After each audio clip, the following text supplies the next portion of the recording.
Bon, en fait, on venait de vendre quelques coups à Yahoo pour une somme d'argent colossale, donc on avait chacun gagné un peu d'argent au passage, quoi, beaucoup même. Moi, j'étais devenu VP de Yahoo Europe en charge de l'ingénierie de Yahoo, ce qui est juste un job passionnant pour quelqu'un qui est ingénieur et qui aime l'innovation. Et pour fêter ça, avec l'équipe de Kelkoo, on monte au Kilimandjaro, qui est donc un sommet qui fait un peu moins de 6000 mètres en Afrique, entre la Tanzanie et le Kenya. Et donc, avec l'équipe des fondateurs, quelque part, voilà, donc à 7 un peu. C'était un pari, ouais, on était un peu plus que 7, parce qu'il y avait des gens qui s'étaient joints. C'est les premières équipes, on va dire. On était une dizaine. Donc l'ascension dure plusieurs jours. On prend la Whiskey Road, qui est une des routes un peu longues pour monter au Kili. Et une des nuits où on dort à 4000 mètres, je fais un œdème pulmonaire d'altitude. Ce qui est normalement hyper grave, c'est létal. C'est-à-dire que avec l'altitude, au lieu d'avoir l'air des poumons qui rentre dans le sang, en fait, c'est l'inverse qui se passe et j'ai les poumons qui se remplissent d'eau. Et essentiellement, si on ne descend pas tout de suite pour retrouver une pression atmosphérique normale, on meurt noyé avec un arrêt cardiaque en haute montagne, ce qui est une mort ridicule. Et donc, c'était la nuit, il faisait moins 15 degrés, on était dans des petites tentes 2 par 2. Mon voisin, qui était à l'époque le patron de Kelkoo en Hollande, je le réveille, je lui dis « je suis en train de faire un œdème pulmonaire ». Tu comprends ce qui se passe? Ouais, je comprends, parce qu'on avait été formés par les guides au départ. Et les guides nous avaient dit « attention, ça c'est grave, parce qu'en général, vous vous en rendez pas compte, et vous voulez monter, et nous les guides, on est formés, et on vous empêche de monter, on vous dit vous faites un œdème, il faut descendre. Et en fait, quelque part, il faut écouter le guide et faire ce qu'il nous demande. Donc je pouvais pas m'allonger, dès que je m'allongeais, je toussais, je pouvais plus respirer, donc j'étais obligé de rester assis dans cette tente. Et tu vis quoi comme sensation? C'est comment en fait? En fait, à 4000 mètres d'altitude, on a tous un peu du mal à respirer. T'as du mal à trouver de l'air, quoi. Voilà, donc il y a moins d'air disponible déjà à l'extérieur, et en plus, moi j'ai une partie des poumons qui est pleine d'eau, donc j'ai du mal à respirer. Et si je m'allonge, cette eau elle remonte, elle m'étouffe en fait, donc je suis obligé de rester vertical, de rester dans la position assise, ce qui dans une tente par moins 15 degrés la nuit est assez inconfortable. Du coup je pouvais pas dormir. Je pense que c'est gentil comme mot, c'est inconfortable. Et du coup Ono va réveiller le guide dit mais moi je peux rien faire, il n'y a pas de chemin pour descendre ici, il faut remarcher 3 heures en arrière dans la nuit, donc on se revoit peut-être demain, quoi. Et du coup, je me retrouve à méditer toute une nuit blanche sur ma mort, en disant, bah tiens, je vais mourir maintenant, je peux pas appeler ma femme, mes enfants pour leur dire que je les aime, qu'est-ce que j'ai fait de ma vie? On vient d'avoir cette réussite, gagner de l'argent, quelque part, on est arrivé là où on voulait arriver, et je suis en train de me dire, mais c'est trop con, je vais mourir là. Et ce que tu ressens, c'est quoi à ce moment-là? C'est quelle émotion que tu ressens à ce moment-là? Un immense gâchis. Le sentiment du... C'est de la frustration. C'est même pas la frustration, c'est de dire, en fait, tout ça est inutile. Donc, en gros, l'objectif pour lequel je me suis battu et qui m'a motivé, il sert à rien le jour de ma mort, quoi. Et qu'est-ce que j'ai fait de ma vie?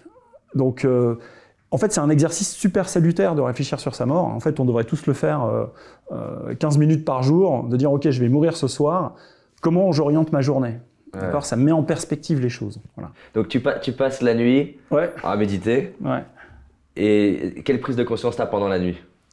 J'ai vraiment cette prise de conscience-là de dire je vais mourir maintenant et ça n'a pas de sens, c'est inutile. Donc je dois faire autre chose? Le sentiment de ma vie non accompli. Pourtant, je suis marié, j'ai des enfants, ça allait plutôt bien, mon business était un vrai succès, je vais gagner de l'argent.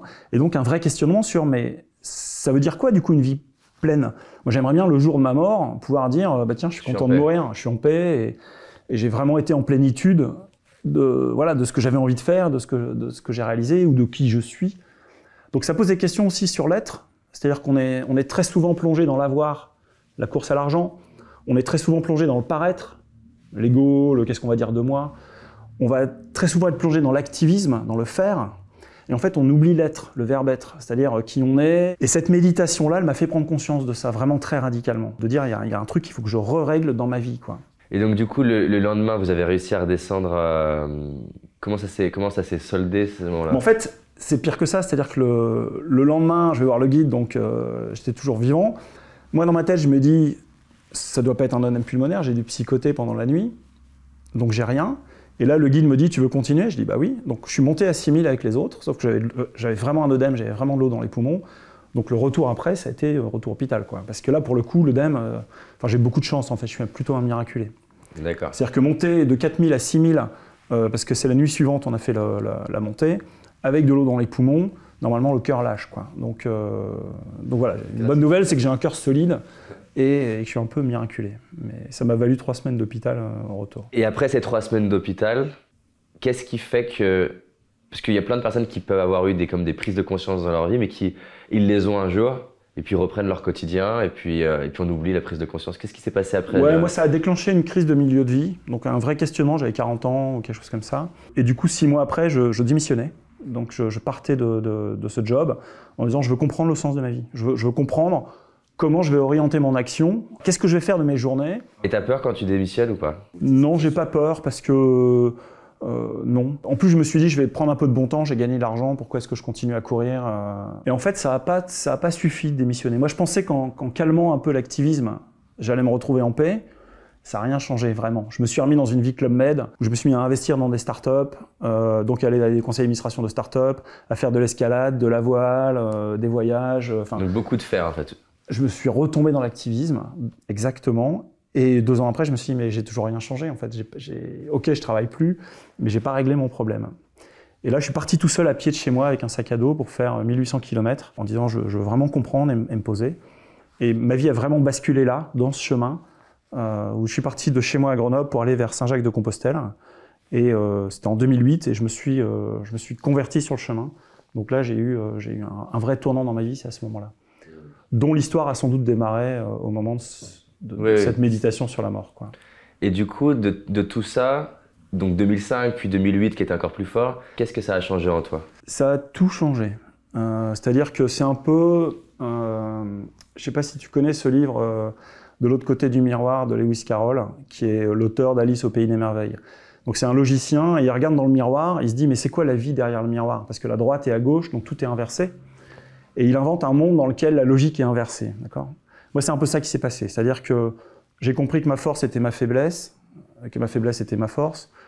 J'ai compris que quelque part, ce qu'on gagne, c'est ce qu'on donne, que la richesse est plutôt un problème, que la quête de la réussite, en réalité, ça me pousse à l'échec. Enfin, donc une sorte d'inversion de la logique des règles du monde.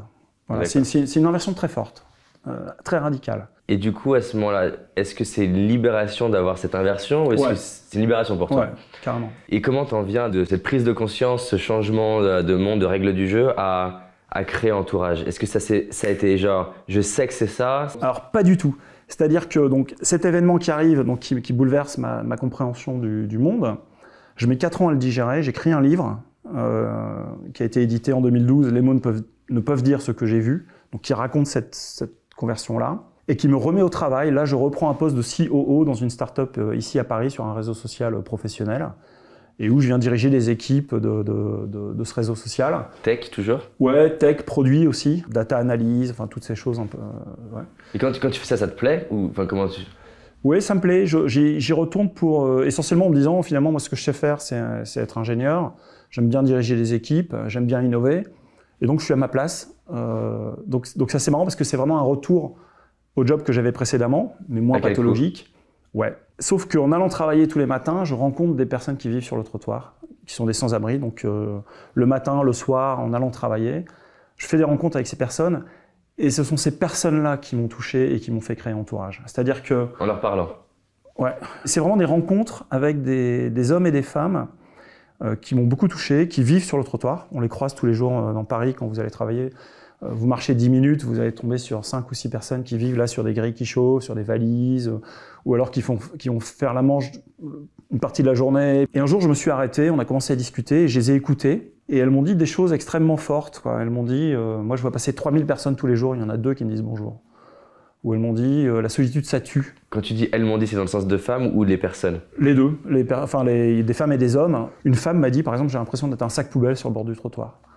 On est invisible pour les gens, on ne nous voit pas, on nous considère mal. Et du coup, j'ai compris qu'il y avait une énorme souffrance de ces personnes qui sont rejetées, qui sont exclues en fait, du jeu économique, du jeu social, etc., qui sont rejetées sur notre trottoir, qu'il y a une énorme souffrance qui est je ne fais plus partie de la relation humaine avec les autres, quoi. Donc je ne fais plus partie du collectif, du jeu, j'ai plus de vie sociale, de gens seuls. Et on a en tête qu'une personne sans abri, elle a besoin d'un toit, d'une couverture, de 2 €, d'un sandwich, et elle a besoin de tout ça certainement. Mais elle a aussi besoin d'exister, d'avoir un prénom, d'être un être humain, d'être en relation, d'avoir des amis. Et quelque part, si avoir un toit, c'est important, avoir des amis, c'est aussi important. Ouais, voilà. Au moins autant. Voilà. On n'est pas juste des animaux et on aurait juste besoin, quelque part, de remplir des besoins physiologiques de la pyramide de Maslow, là, de sécurisation, de manger, etc. on a aussi besoin d'accomplissement, aussi besoin d'exister dans le regard de l'autre, etc. Il y a une expérience, alors je ne sais pas à quel point elle est vérifiée, je n'ai pas pris le temps d'aller vérifier les sources, mais que les Russes avaient fait, qui est malheureuse, mais qui démontre ça, c'est des nourrissons qu'ils ont fait naître et où ils ont expérimenté de juste leur donner leurs besoins physiologiques sans les regarder, sans les toucher, et dont, je ne sais plus, la moitié décède. Voilà. L'être humain a besoin d'amour, donc a besoin de relations, a besoin du regard de l'autre, a besoin d'amitié. Et si on n'a pas ça, on se dessèche. Donc si on n'adresse que la problématique logement, nourriture, santé, vêtements, on oublie que c'est pas une machine, c'est pas un robot la personne. Elle a aussi besoin d'exister, d'avoir une histoire, elle a des talents, elle a des choses drôles à raconter, elle a des opinions politiques. Et comment je prends en compte le fait que cette personne existe et existe dans sa relation avec l'autre. L'homme est aussi un animal social, d'accord ? Et du coup, l'idée d'entourage, c'est vraiment ça, c'est de dire ce problème-là de l'isolement relationnel des personnes de la rue, on peut le régler si on s'y met tous. C'est-à-dire que si toi et moi et tous les gens ici et vous qui nous écoutez, et si tout le monde change son comportement vis-à-vis des personnes sans abri, on règle ce problème de la solitude. On ne les sort pas forcément de la rue. Mais on les fait s'épanouir d'une certaine manière. On va au moins les réinclure dans un regard humain collectif. Et le but d'Entourage, qui est donc une association, hein, c'est d'accompagner ce mouvement-là de citoyens en disant chacun a un rôle et une responsabilité et chacun est un élément de cette solution. Si on s'y met tous, on va vraiment permettre à ces personnes de se sentir inclus, aimés, réconciliés avec le monde.